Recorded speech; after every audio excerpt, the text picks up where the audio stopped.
accès cette semaine à un court extrait du spectacle Céline symphonique. Bien évidemment, on n'a pas eu accès aux musiciens, mais il y avait Jennifer Lee Dupuis, que l'on a connue dans la comédie musicale Bodyguard, Alexandre Dacosta, qui a eu cette idée de rendre hommage à Céline Dion avec les musiciens de l'Orchestre philharmonique du Québec et plusieurs interprètes, dont, entre autres, Josiane Comeau, Vincent Niclot, Anne Silva et Barnève, qu'on a la chance d'accueillir en studio. Barnève, plusieurs vont te présenter comme un choriste de Céline Dion de longue date. Oui. Mais tu œuvres dans la musique depuis toujours. Oui, ça fait longtemps. Tu baignes dans la musique presque depuis ta naissance. C'est ça, exactement.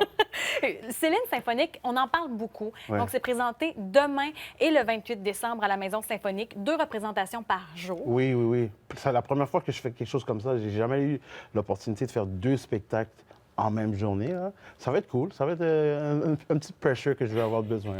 Qu'est-ce que tu peux nous dire du spectacle? Écoute, moi, qu'est-ce que j'aime, c'est l'aspect symphonique. Parce que j'ai jamais participé à quelque chose comme ça. Et en interprétant les chansons de Céline Dion avec l'orchestre symphonique, ça va être magique, vraiment, avec tous les bons musiciens comme ça, là.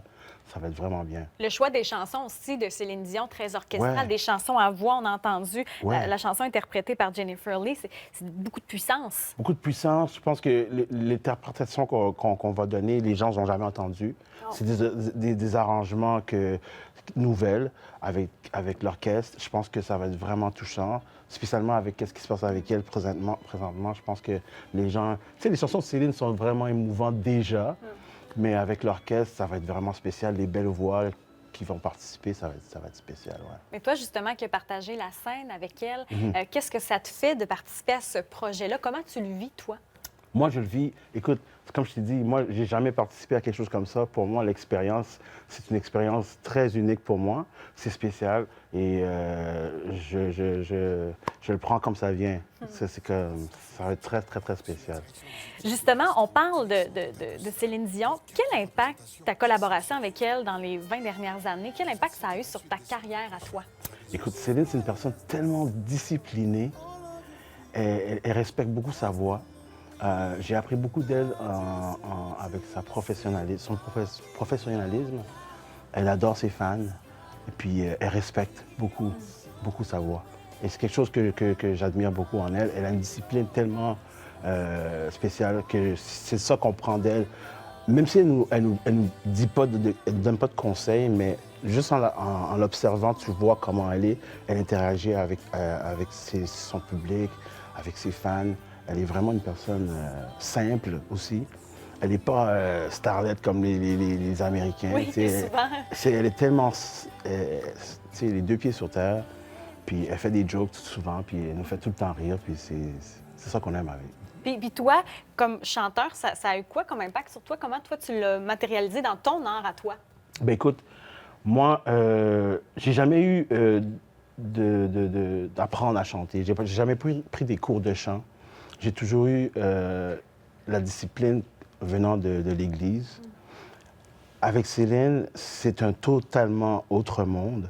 Tu sais, il faut que tu chantes, même si tu es malade, même si tu te sens pas bien, il faut que tu viennes faire le show. La fameuse phrase de show must go on. The show must go on. Puis c'est ça, il faut que tu t'adaptes. Il faut que tu deviennes... Tu sais, les gens, tu sais, quand tu es malade, eux, ils s'en foutent parce qu'ils viennent voir un show, ils veulent voir le show, ils ont payé de l'argent, ils veulent venir te voir. Ils s'en foutent que tu es malade. So, il faut que tu t'assumes, même si tu te sens pas bien. Alors Céline, des fois, tu sais, elle se sent pas bien, elle n'est pas à 100 mais Elle y va. elle y va. Moi, ce qui m'impressionne de ta carrière, j'aimerais qu'on parle d'un passage qui a été important, Oui. assurément. Lorsque, dans les années 90, Dogmatic, Oui. populaire groupe de hip-hop, t'a demandé d'interpréter le refrain de Saut pleureur. J'aimerais qu'on en écoute un extrait. Parfait. Ta place était parmi nous, mais le destin le prit autrement.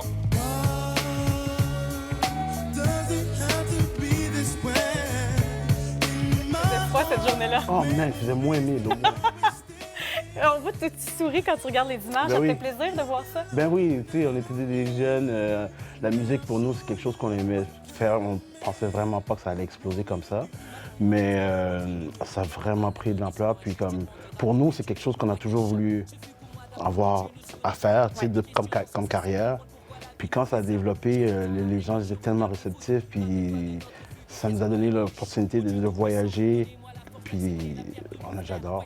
Est-ce que ça a été justement ce succès-là, Soul Pleureur, qui a vraiment été, qui a explosé Ah ouais. littéralement? Est-ce que c'est ça qui a comme donné l'espèce de souffle à ta carrière pour que ça décolle autant? 100%. Écoute, quand Soul Pleureur est sorti, là, sérieusement, c'est comme ça a été vraiment rapide. Pour nous, on ne l'a pas vécu comme les gens l'ont vécu parce que nous, on est en plein dedans. Ouais. Mais ça a tellement été rapide. Les radios sont embarquées. On a commencé à faire des tournées. On a fait la première partie de I Am en Europe. Ça a été super vite, mais impressionnant aussi parce que, tu sais, aller en tournée, pour nous, c'était tout nouveau.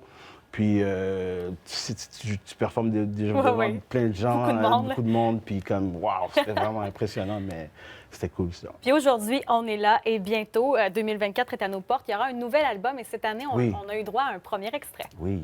Du matin jusqu'au soir, on m'appelle sans relâche, tout le monde compte sur moi. L'extrait Lendemain va se retrouver sur ton prochain album. Qu'est-ce que tu peux nous dire? Parce qu'on n'avait pas de titre, on ne sait pas grand-chose. Il n'y a pas de titre. Ça va peut-être intituler Barnève, l'album. Pour l'instant, on va sortir un deuxième extrait le 26 janvier qui s'appelle J'essaie d'oublier. Puis après, par la suite, l'album va sortir. Qu'est-ce que tu as envie de nous raconter? Il nous reste à peu près 30 secondes Écoute, pour cet album-là. Écoute, l'album va être fun. C'est un peu funk, un peu R&B. C'est pop. C'est Joyeux aussi, c'est hein? très joyeux. C'est très joyeux. Vous pouvez me trouver sur les réseaux sociaux, en dessous de Barnève. Vous allez avoir toutes les informations. À chaque fois qu'on a des nouveaux trucs qui arrivent, dans l'extrait on les Lendemain, affiche. on sent que c'est quelqu'un qui se choisit. Tu sais, malgré Oui. toutes les offres et ça bourdonne autour, là, dans Oui. l'extrait Lendemain, on se choisit. C'est un peu ça que tu voulais nous raconter. Exactement. Essaye d'oublier tes troubles pour un petit moment, Ouais. de laisser ça passer pour le lendemain. C'est un bon remède, en tout cas. Et particulièrement avec ce qu'on vit dans l'actualité, ça fait du bien, ce genre de c'est ça. Ben écoute, quand on était dans le COVID, là, c'est pendant ce temps-là que je l'ai écrit, puis on aurait besoin d'un petit peu de fraîcheur dans la musique, je pense. Puis, Et ça fonctionne. Ah, ben merci. Merci beaucoup, Maud Cambronne, pour demain, pour le spécial Céline Plaisir. Symphonique. Merci beaucoup de ton passage en studio. Ça fait Joyeuse plaisir. fête. Joyeuse Bonne fête. année. Bonne année.